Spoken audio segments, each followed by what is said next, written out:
Please read this.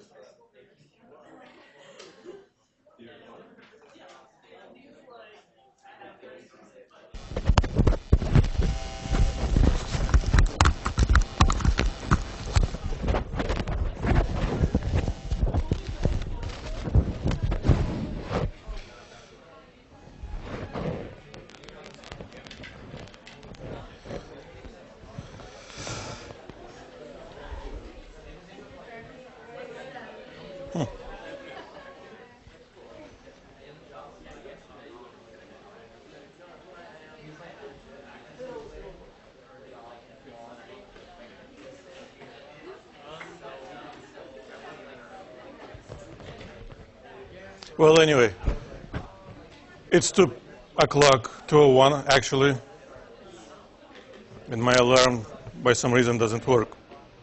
So, this is the question I want to ask you.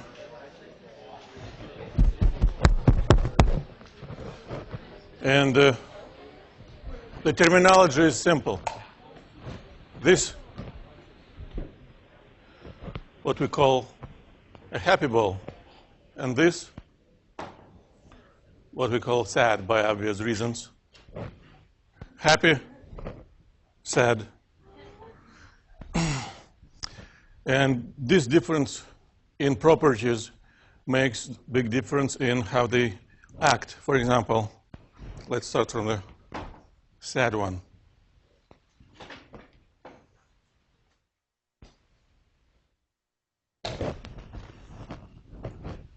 Now the happy one. See? So, during this collision, which of these two balls do you think did transfer more of the momentum?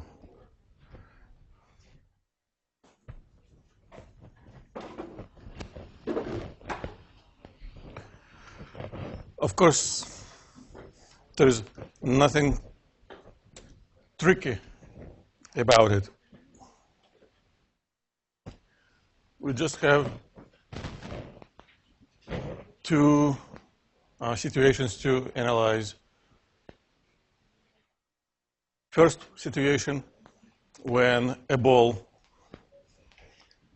bounces back, and we have solved a problem like that. It doesn't matter if it bounces off a bench or a horizontal surface, or it bounces off a wall. It doesn't matter. The very first problem we've solved was related to this particular situation. So initial velocity, final velocity, and the change in the momentum has been calculated. The difference now is that there is no final velocity. It's zero, practically zero. And in that case, of course, happy. Everything's happy, according to Farrell. So the change in the momentum is different. Actually, practically twice different. And because of this term, and zero, this impulse of the force transferred by the sad, not bouncy ball, is equal to a half. Well, this actually fact which used for many, many different practical or theoretical situations. This is the solar sail, right? So, which people suggest to use for interstellar travel. Of course, it has to be huge, and light might be either reflected or absorbed. Yeah. If it's a shiny surface, light will be reflected like a perfect mirror. If we paint it in black, light will be absorbed. So between the shiny surface and the black surface, the difference is the same as between the sad and happy balls. If there is a bouncing back, the propelling force is twice stronger. So of course, in this situation, you would want to make it as shiny as possible to use the same amount of light, but have a force twice stronger. Now, another situation when we talk about collisions between balls and walls is, well, air pressure, any kind of a pressure.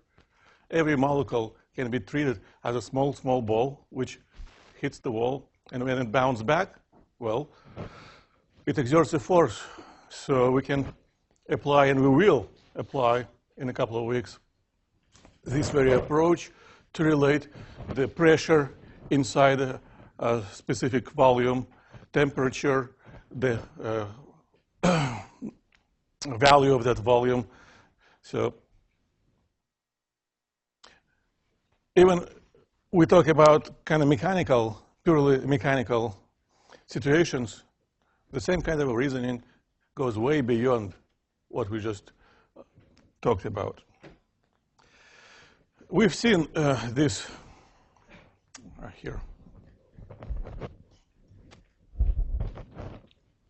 Cart with a fan mounted on it. That's what it does. And of course, we use it heavily for many, many practical reasons. And of course, when the fan pushes on the air pushes back, Newton's third law, that's what makes it propelled. However, there is a difference between this situation and, let's say, this situation. Yeah?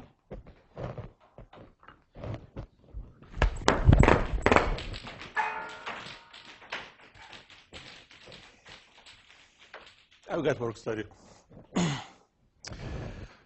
To shoot this gun, I don't need air around it. Every time when I make a shot, I actually feel the recoil. The Newton's third law tells us that it should work like that. And we can use the same principle to do much more important things, like shooting shuttles.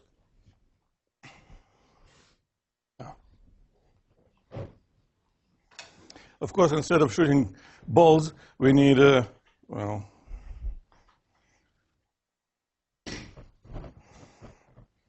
something which can supply the constant thrust. Okay.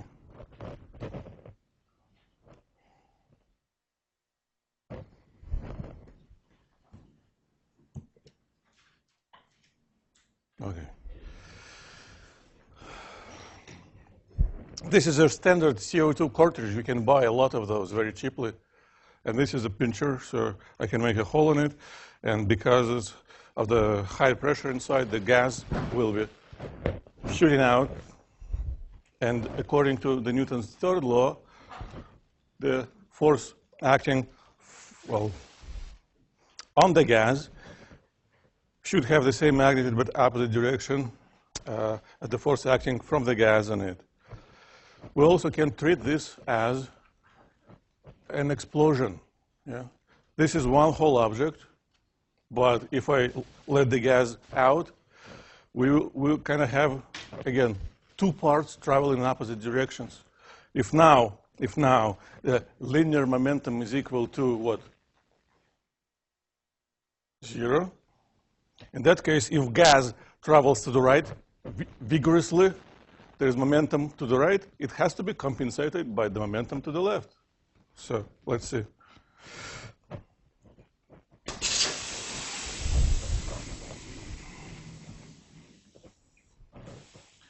If I had it like this, yeah, that would have been a rocket. And of course, I need this, because if you try to do the same experiment with cartridge only, that will fly and it actually can damage things. It's very light, so the actual force acting on it very strong. So don't do it at home. Well, now we're going to talk about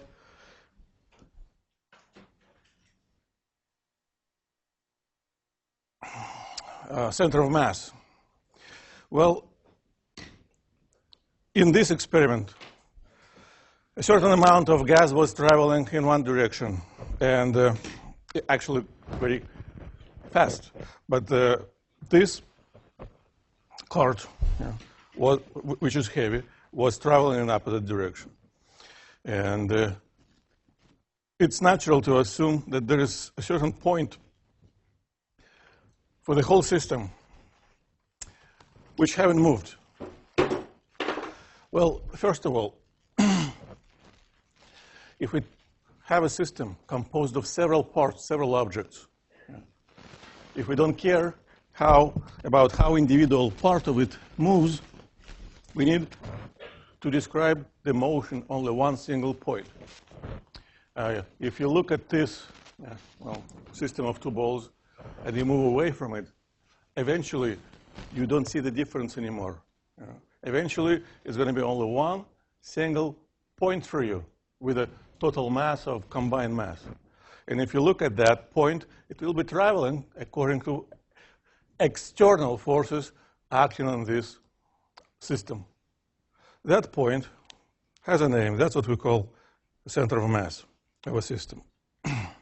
And let's see if I can do it.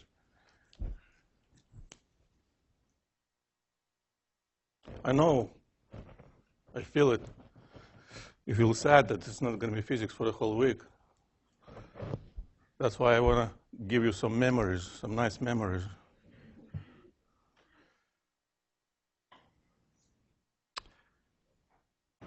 Central.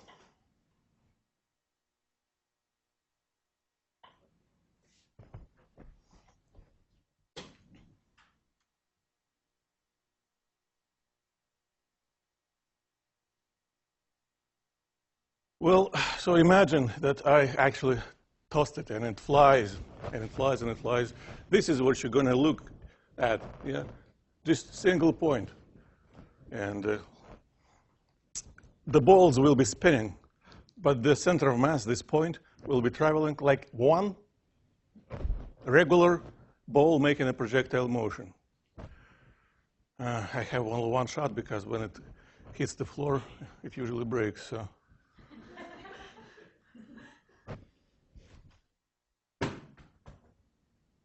See? Pure parabola. Oops. And actually it didn't break, so I can do it again and again until it breaks. So look at this bright light, that's LED. So it should travel making a smooth parabolic motion, like a regular, well, okay, you can, yeah, close it. You broke it.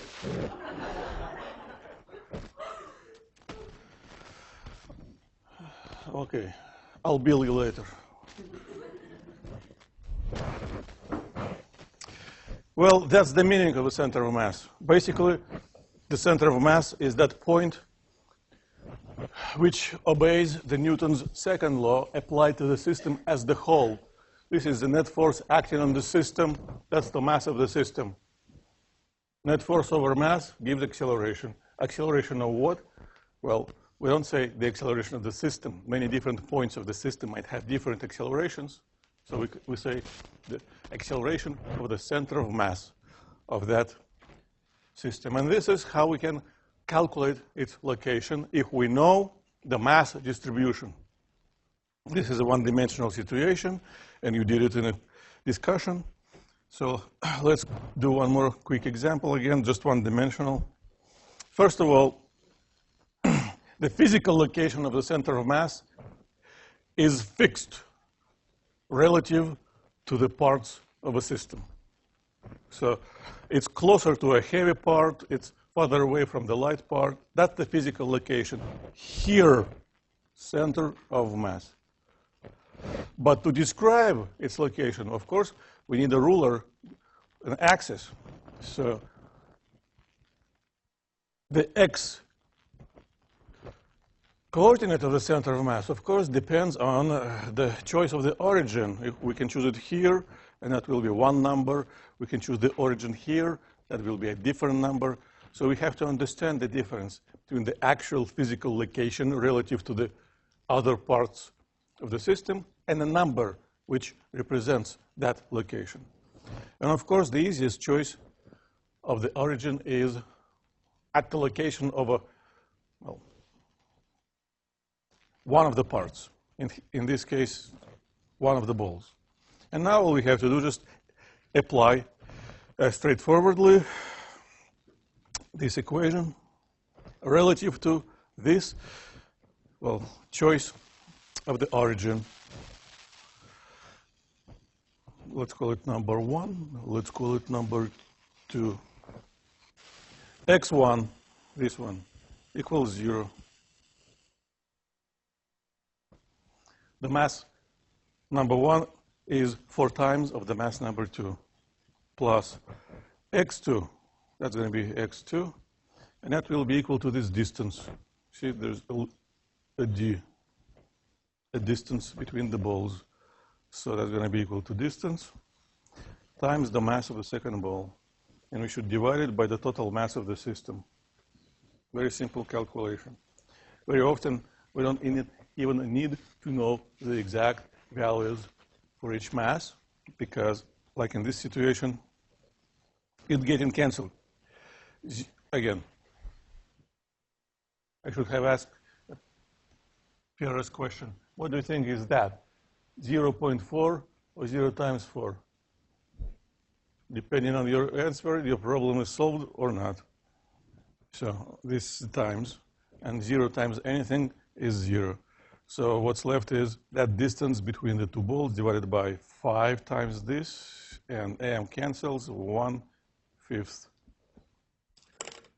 So the distance from the heavy ball to the center of mass is equal to 1/5 of the whole distance between the balls. And the distance from the light ball to the center of mass will be equal to, 4/5. And if we make a heavy ball heavier and heavier and heavier, of course, the center of mass will be closer and closer and closer to this. Eventually, if it's so heavy that the presence of the second ball doesn't make any difference, the center of mass will be practically at the location of the heavy ball. And we use this fact very often, for example, when we calculate the location of the planets orbiting the sun. The sun is so huge that the mass of the sun is, so big that the center of mass of the system composed of the sun and the planets is practically at the location of the sun. So we can practically neglect the motion of the sun. Or the simplest model of the hydrogen atom, similar idea. The proton is so heavy that we can assume that the center of mass of the system, the whole atom, is located at the location of the proton. So we can practically neglect, at least in the beginning, neglect the motion of the proton. Another important fact about the center of mass.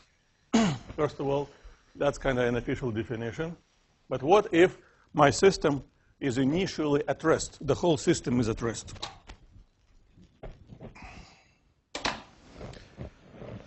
If it's at rest and remains at rest, that means all external forces cancel each other out. And it means if something is starting happening inside the system, the internal forces cannot affect the acceleration of the system. It still has to remain to be equal to 0.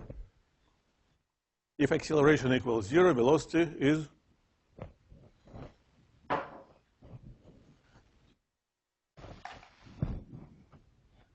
constant. Exactly, velocity doesn't change, which means if acceleration of the center of mass equals 0, the velocity of the center of mass stays the same no matter what. In particular, if the velocity of the center of mass also equals 0, it will be equal to 0 no matter what is happening inside. So there are two different experiments. Experiment number 1.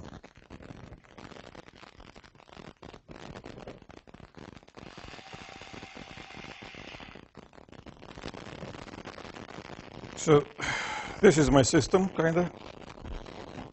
This plastic track and this cart. But because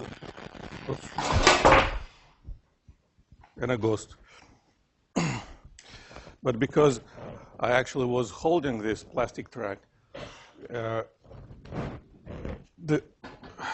track has become a part of the system, which includes me, bench, the whole earth. So this is no different from just a car traveling on a bench. The force which propels it, the force of a friction between the wheels and the surface, nothing special. Newton's law makes it move. But what if I don't touch it anymore? First of all, this is a 1 kilogram weight. So for this system, the center of mass is very close to this, somewhere here.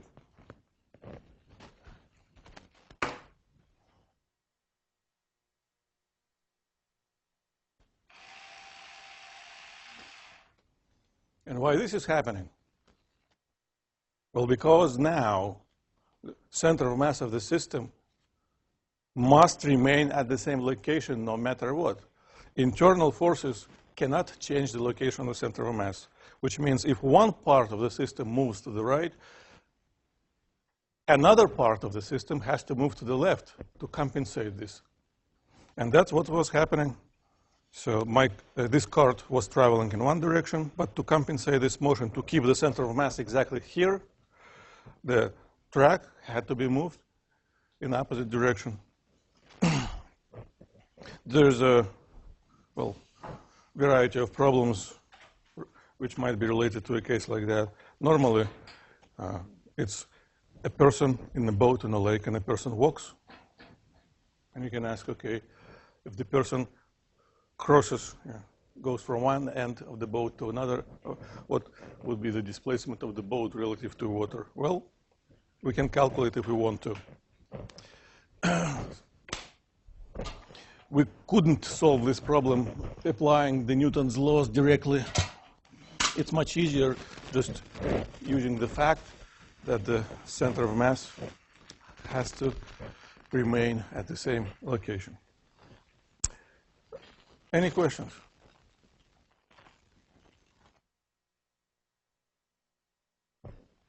So we've seen that experiment, and we know what should happen. So this is what the question I want to ask everybody.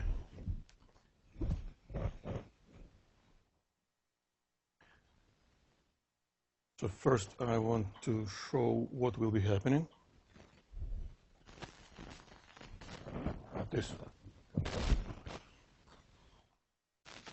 ball and a string. At a certain point, I will cut the string, and the ball flies away. And the question is, what do you think is the direction of the motion of the ball when the string breaks?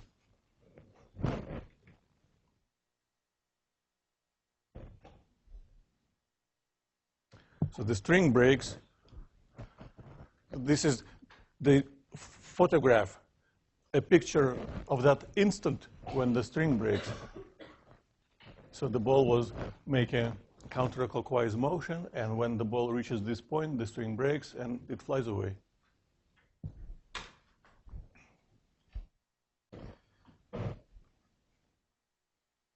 So A, B, C, D, or E, choose your answer, remember it, and please keep pressing the button.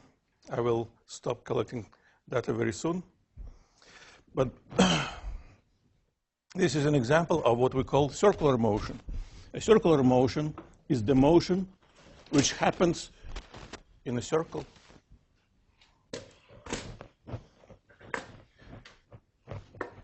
If we look, so A, B, C, D, or E. Yeah, last time, take a look at it. I'm switching to the camera.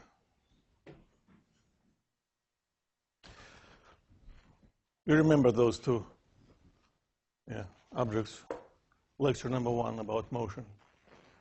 Now, they both make circular motion. Counterclockwise, clockwise. Well, that's the center of this circle. So this is the small circle which makes this yellow puck large. Clearly, if we try to talk about distances traveled, speeds, there should be difference. So when we talk about circular motion, using quantities like distance, speed, not the most convenient choice. It will work, but that's not the most convenient. We should look for something the same for all of them. What is the same? Okay, let's see what you said about the ball.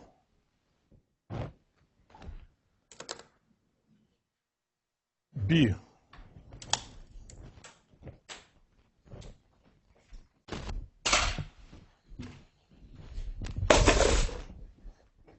Just in case, cover your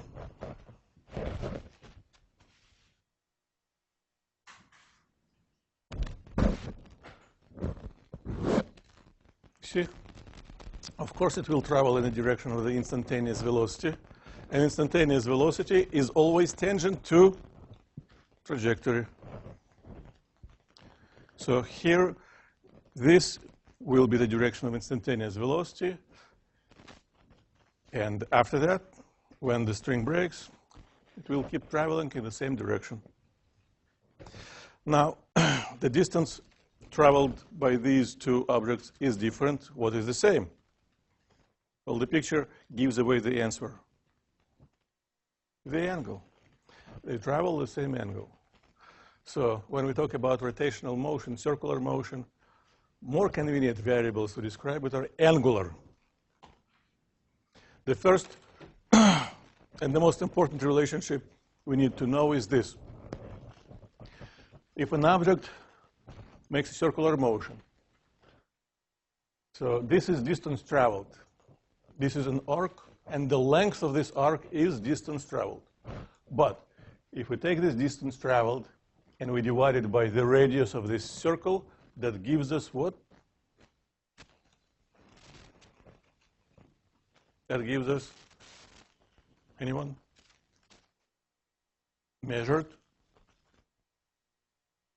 in radians. Exactly. That's the only thing we have to remember. When we talk about circular motion, the unit of the angle, which we use for international system of units, is supposed to be a radian. The practical unit, of course, is a degree, but the physical unit is a radian. And there is a relationship, common conversion factor. For example, 2 pi radians is equal to 360 degrees. That's a conversion factor. That's it. So if we look at the equation like that, it automatically means theta has to be measured in radians. This is basically a definition of a radian. And now, the first type of the circular motion we're going to talk about is so-called uniform. But this word uniform doesn't mean velocity stays the same.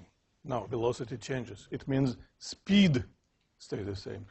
So uniform circular motion means the speed doesn't change. Speed, not velocity. Velocity, you see? Velocity always tangent, so it points differently at different locations of this object. So we cannot say velocity is constant because it's not. But speed might remain constant, the magnitude. In that case, that's what we call uniform circular motion.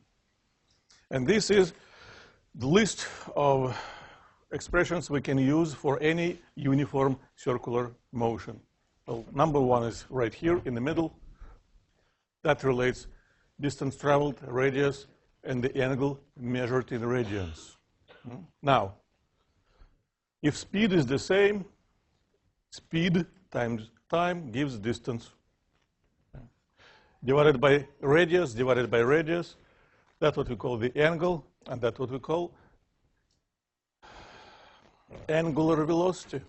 We don't call it usually angular speed. The standard letter for the angular velocity is a Greek letter omega. And of course, there are relationships between angular and linear variables. But in addition to velocity and distance traveled, we also use special variables designed specifically for a circular motion. Number one is a period.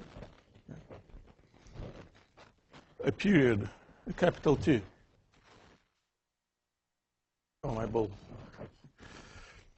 By definition, a period is a time for an object to make one whole revolution. So if it starts here and it ends up right here again, we measure this time, that's the period. So 1 second, 2, 3, 4. Another variable designed for this situation, frequency. The frequency is how many revolutions being done per second. So if I spin it very quickly, wait 1 second, count how many revolutions, that's the frequency. The frequency, in different textbooks, people use different variable for the frequency. Very often it's just regular n, but also f or a Greek letter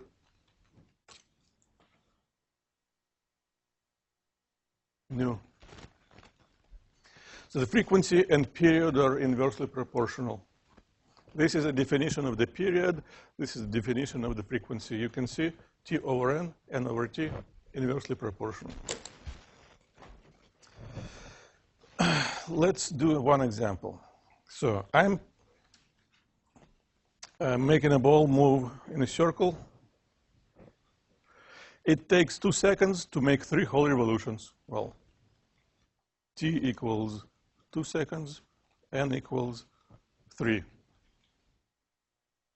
There is no special unit for revolutions, but sometimes we write REV, 3 revolutions.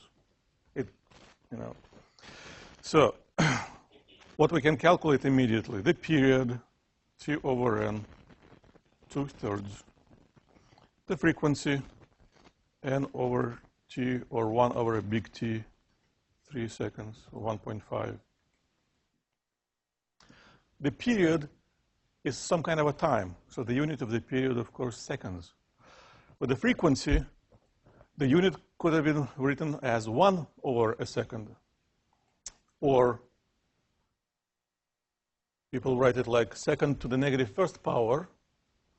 Or there is another name, Hz, Hertz. So for the period, we have only 1 unit. But for the frequency, we have 3 possible options, which are equal to each other.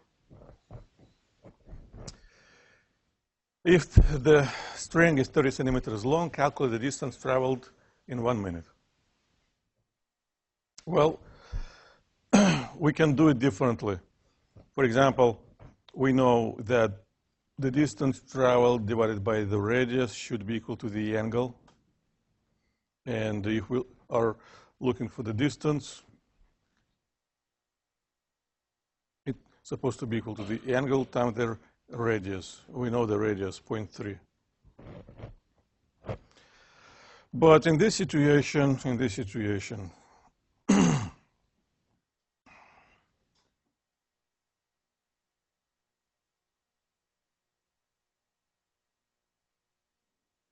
what we know is that it takes 2/3 of a second to travel. What's going to be distance traveled in 1 period equal to? There is a name for that. Circumference, it's 1 whole revolution. So 2 times pi times r. So if you want to calculate the distance traveled in 1 minute, 1 minute is 60 seconds. That's what we got to solve. Simple proportion. Any questions? So the distance is equal to speed times time. Well, okay, let's mark it differently because that's 2 seconds and this is 1 minute. So these are different t's. And speed equals distance over time. But to calculate speed, we can use specific distance and specific time. That's what speed is equal to. So this is, of course, exactly the same calculation we've done just using a proportion. Exactly the same, but algebraically kind of neater. That's it. So we just used that fact from this slide that speed is equal to the circumference divided by the period. That's how we calculate the circumference. That's what we know from geometry. All right. Last question I want to ask you. Oops. So you can start thinking and entering your answers. So this is what I'm doing. I have a ball, attach it to a string, and I just make it move, circular motion. I don't speed it up. I don't slow it down. Speed remains constant. So that's what we call a uniform circular motion. And the question is,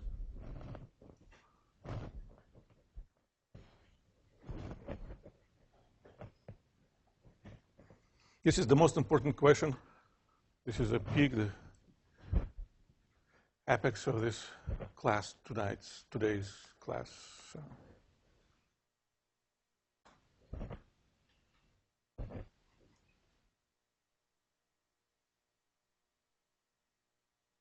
I still feel someone's still sad. Don't be sad.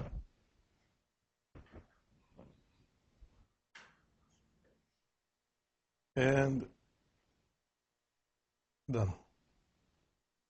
Well, I'm glad that more than 50% of you answered absolutely correctly. Speed and velocity are slightly different things, related but different. By definition, acceleration equals change in the velocity, and velocity does change over time. Velocity changes. Velocity is different. As long as velocity changes, acceleration just cannot be equal to 0. So, what did you say?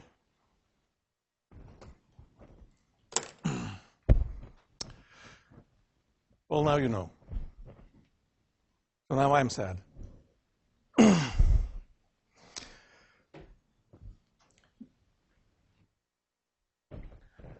Maybe a clearer answer to this question would have been using the Newton's second law. There is force acting on it. It's tension. Net force is not 0. Acceleration is not 0. It just cannot be 0. But the reason for that, again, is because velocity constantly changes. So an accurate derivation of the magnitude of this acceleration gives this. You just have to memorize this fact. First of all, when an object makes a circular motion with constant speed, again, remember, circular motion with constant velocity doesn't exist. It's contradictory. Yeah? Constant velocity automatically means linear motion. So circular motion with constant speed exists. We call it the uniform. And for this situation, velocity changes, acceleration is not 0.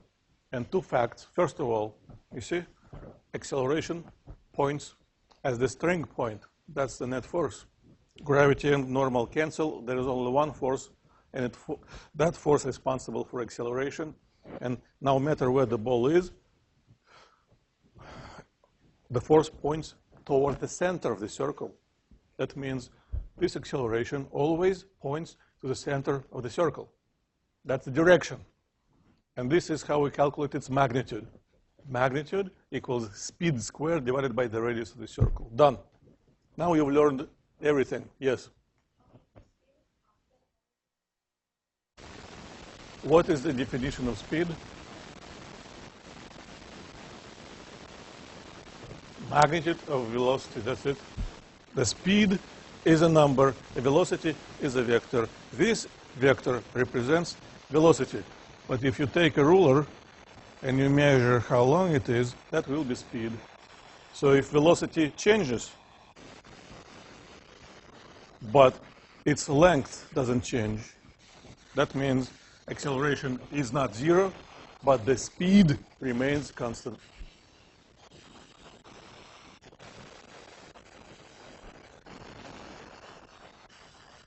So the name for this acceleration is centripetal acceleration because it points to the center. And that's it. Technically, I could have stopped talking. You know everything about Newton's second law and about forces. So if you have to solve any problem related to circular motion, it's a problem about Newton's law. The only new additional fact you have to use is this. So, done.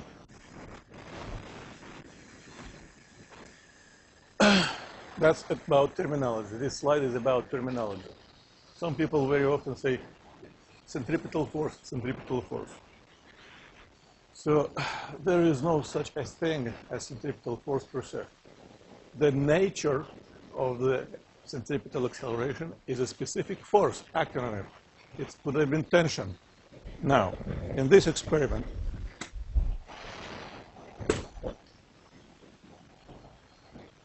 the friction between this object and this surface makes it move. If it would have been absolutely smooth, it couldn't make it move. That's what we would observe. So in this situation, the reason for the centripetal acceleration is the force of static friction. Another possibility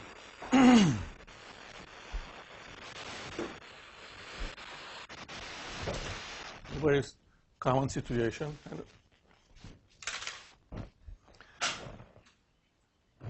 A loop-the-loop stuntman making this kind of a motion. This is a circular motion. What force is acting on this car, which is responsible for the centripetal acceleration? Well, how do we call this force? Normal force, of course. So this car is traveling through, and there is normal force, and that is the force which is responsible for the centripetal acceleration. And in any situation, it doesn't matter what is the source for the centripetal acceleration. Source might be different, but the equations are always the same. See?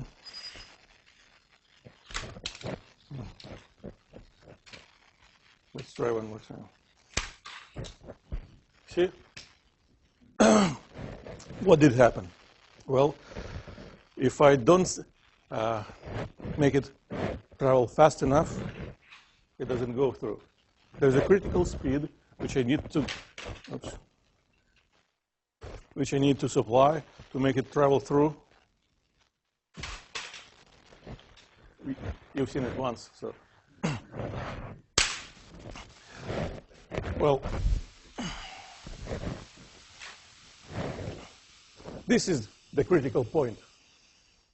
So if it travels through without any difficulty, that means it is touching this track all the way up through. Touching means normal force. So if I start moving it very fast, it gets through without any problem. Slower and slower, well, normal force at the top will be smaller and smaller.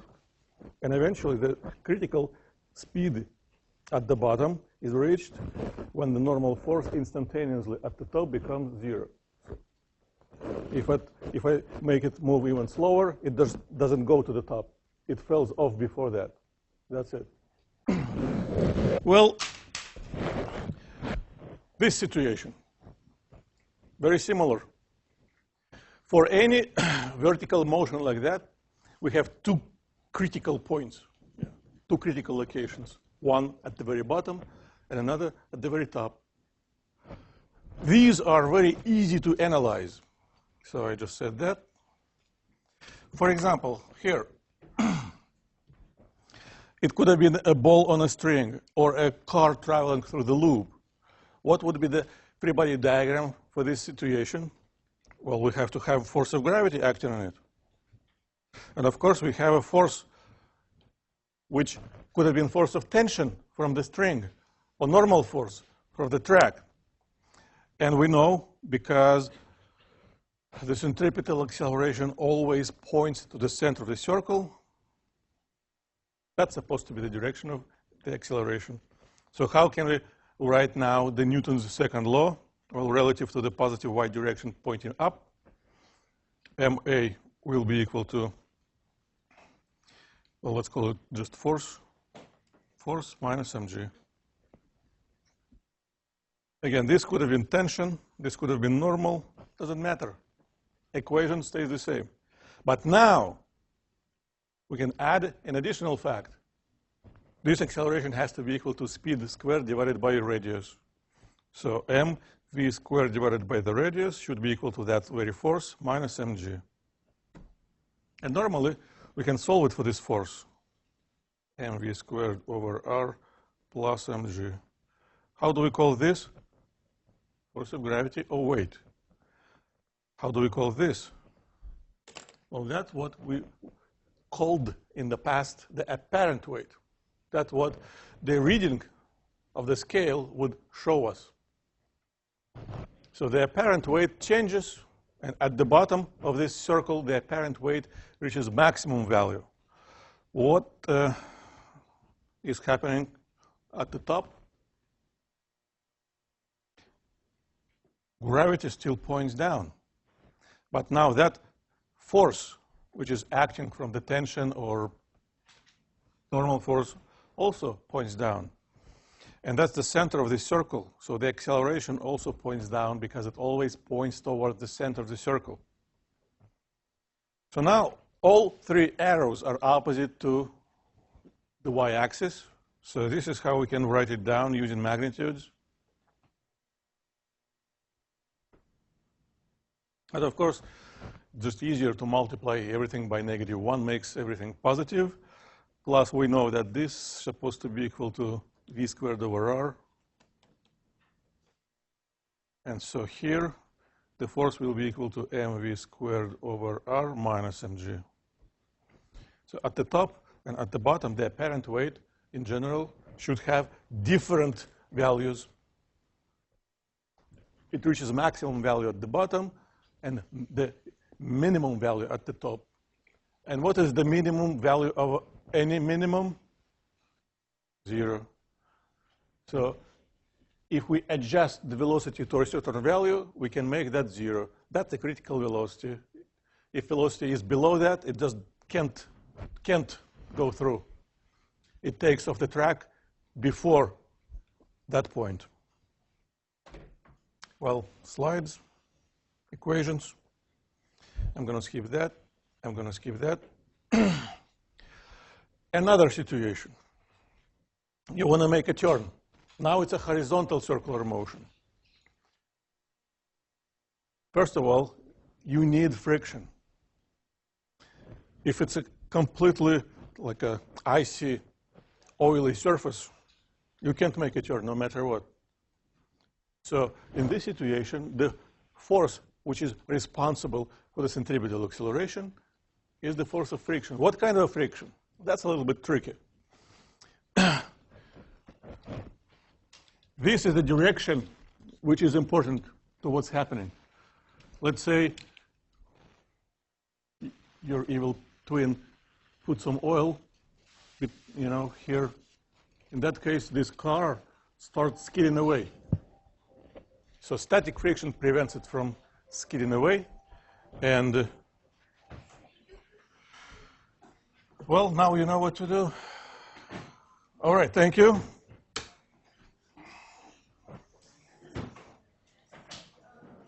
I'll see you next Monday after the next, yes. Okay. So I have a couple questions for you. Yes. Tuesday, when we get back, I have an exam scheduled during lab. Is it fine if I go to a different lab? Yeah, you need to send me an email. Okay, I'll send you an email.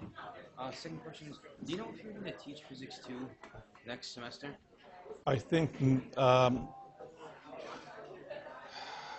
probably not. Probably not. Probably not. Because I'm going to teach it in the summer, so I don't think they would give me it again. Okay. It's kind of, you know. Yeah, I understand. And then last question, I have a specific question About your exam? Yeah. I can't answer this question right now. You have to wait, I'd say 7 minutes. 7 minutes? Okay. Or could we just send you an email about it or talk about it? I have to see and I have to hear.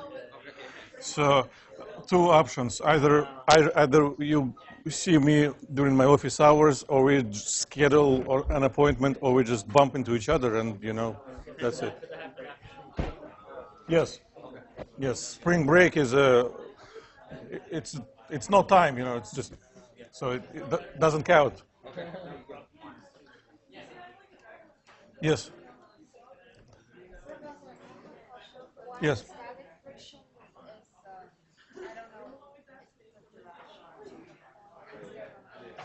Static friction is the friction which prevents an object. But it should be opposite to your velocity direction. If your No. No, that's not the right definition of the static friction. Kinetic friction is opposite to velocity. Static friction is opposite to velocity of an object, which it would have been had if friction wouldn't be acting on it.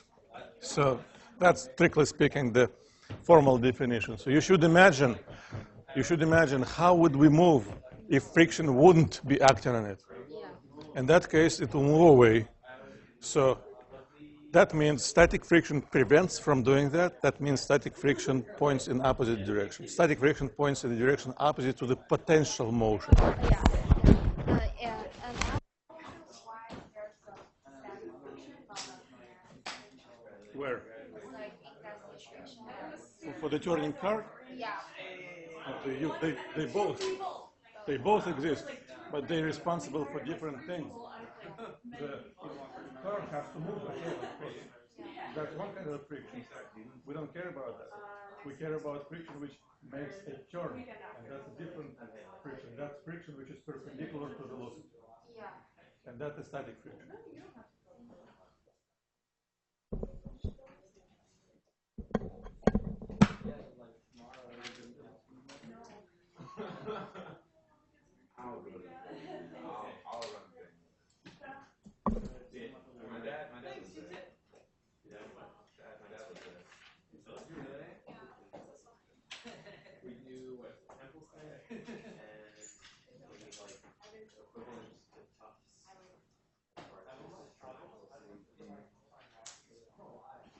You know what? First thing to check, we may have more little balls flying around somewhere. Yeah. I'll do a little No, I was waiting, maybe I saw someone else already. No. That wasn't my goal. But it was like, I don't know.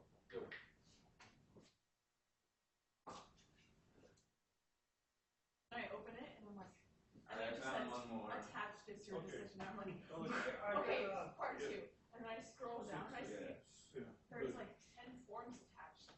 And I'm just like, all these forms, like, check, and I'm like, I think that's good.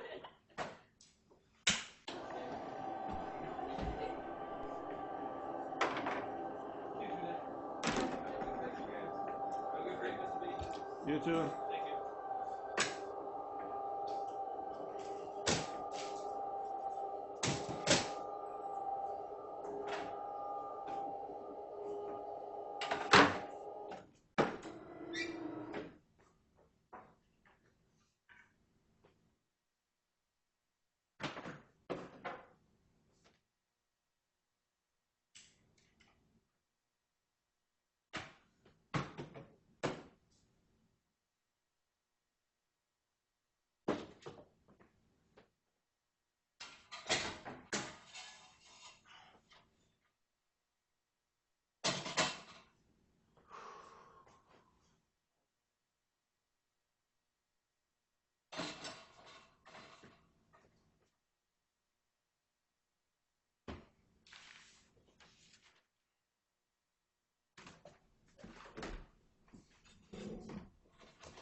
I'm all set.